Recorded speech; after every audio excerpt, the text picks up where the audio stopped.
Fresh cut, fresh tea, and a new #1 with a great story. Let's check it out.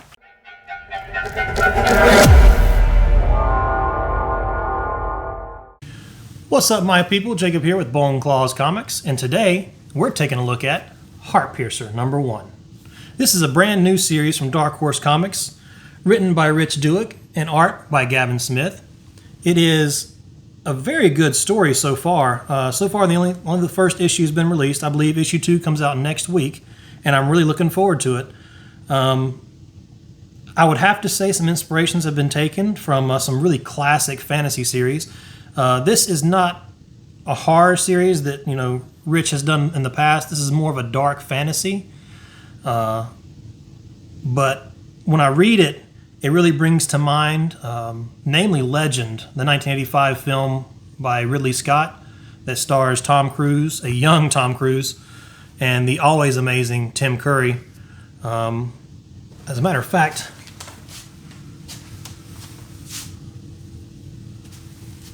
this is a bust of the Lord of Darkness, played by Tim Curry, that I 3D printed and painted. Absolutely outstanding costume and makeup work done in that movie, back when they actually did practical effects. And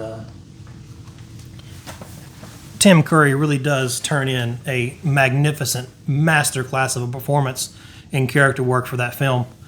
If you haven't seen it, I forgive you, but fix yourself. If you have seen it, imagine if Tom Cruise's character was tricked to working for the darkness, the Lord of Darkness, and killed the unicorn, not knowing that the Lord of Darkness was evil. And then the Lord of Darkness kind of took over. That's where this story kind of starts, with the big bad winning. And that way it kind of brings me back to, Brandon Sanderson's Mistborn trilogy, the original trilogy, in a way where the book starts with the bad guy winning. This is where this kind of starts, and I'm not spoiling anything. This was literally in the previews. So, yeah, it's a very intriguing story. It's a very intriguing concept. Our heroine in this book, not like Tom Cruise, is sort of a huntress type character who works for her local lord, who she's also in love with, and she's sent to slay these beasts that I'm assuming have been portrayed to her as, dark beasts, guarding some kind of, mystical thing. And the unicorn is the last one. Now, we don't think of unicorns being evil, and it turns out they're not. But somehow she was tricked, duped, talked into slaying, the last unicorn.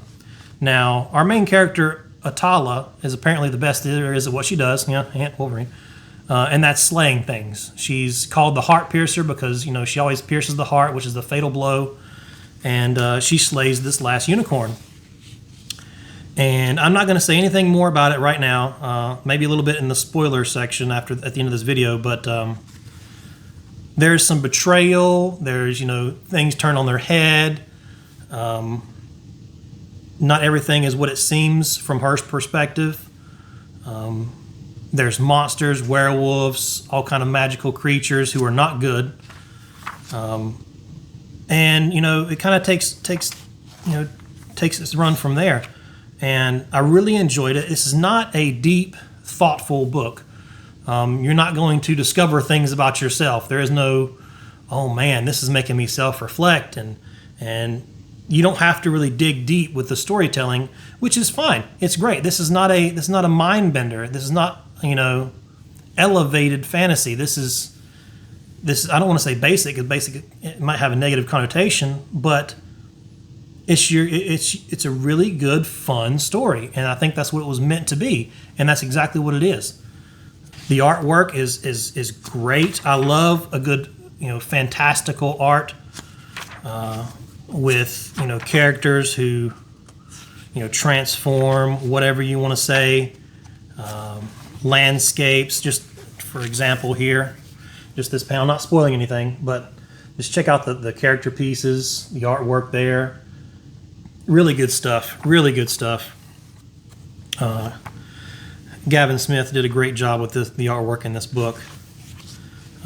Now, treading a little bit into the spoiler area. Again, this is issue number 1. This is all that's been out so far, so I'm not spoiling a whole lot. This whole book is really just set up for the larger story ahead.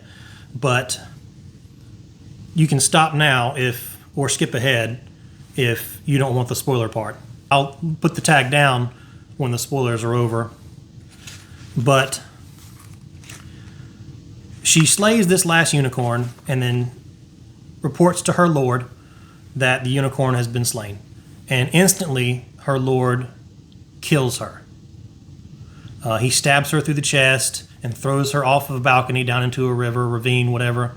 And like instant betrayal. And it turns out that the Lord was not such a great guy. The Lord was actually kind of a lord of darkness. And he tricked her into hunting down all these creatures because of her skills. And she succeeded in killing all these creatures who were guardians, not of evil, but of stability. And she passes into a coma. I kind of think of it as like a Gandalf kind of death, where she's dead but not really dead. And she reawakens after a long period of time. It's not deduced exactly how long of a period, but you can definitely tell that some time has passed. And she awakens to a world that's devastated by monsters that her previous lord has raised and called upon to kind of take over the world. And, you know, she kind of has to make her way through this landscape that she is responsible for creating. And I think that's a really, really good base for a really good story. And I'm excited to continue on with it. Spoiler part over. I do have a couple critiques about this book, mainly the story and everything, but I would say they're positive critiques in that this series is only going to be a 4-part series. And I was partly devastated when I learned that, because this book is such a really good setup that it has the potential to be a long format story. And I was really looking forward to, you know, living in this world that that Douek has created. And I'm not going to be able to do that but for 4 issues.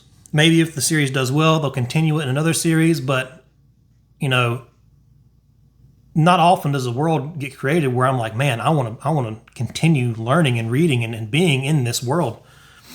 And I think that this story could be drawn out.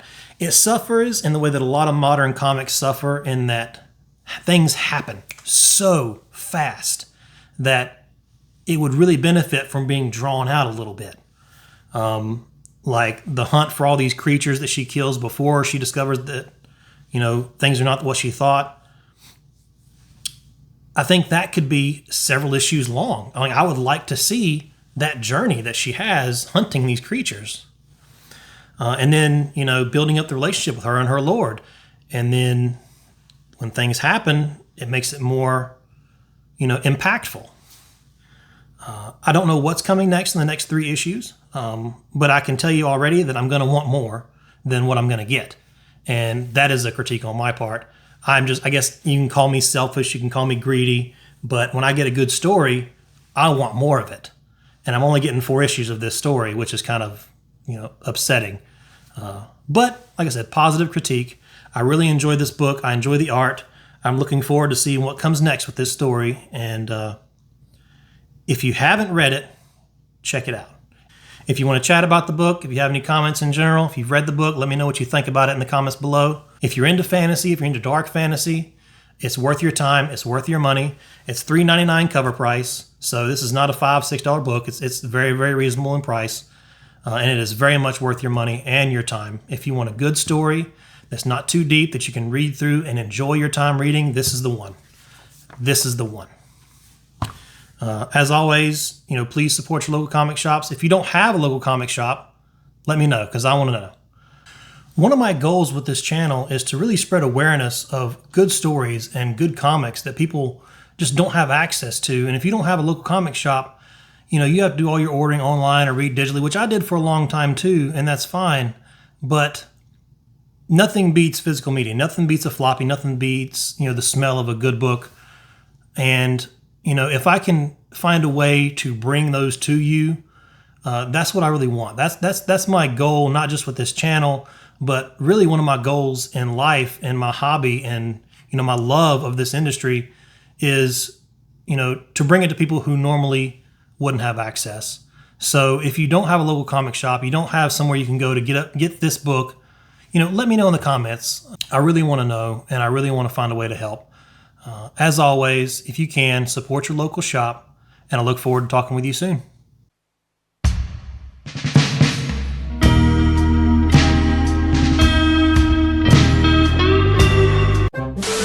It's written by Rich Douek and written and wrote. Let's talk about this new #1. God dang it. Great story. What, you don't like my rap? I mean, What? I'm like the discount M&M. They call me Sixlets. oh my God.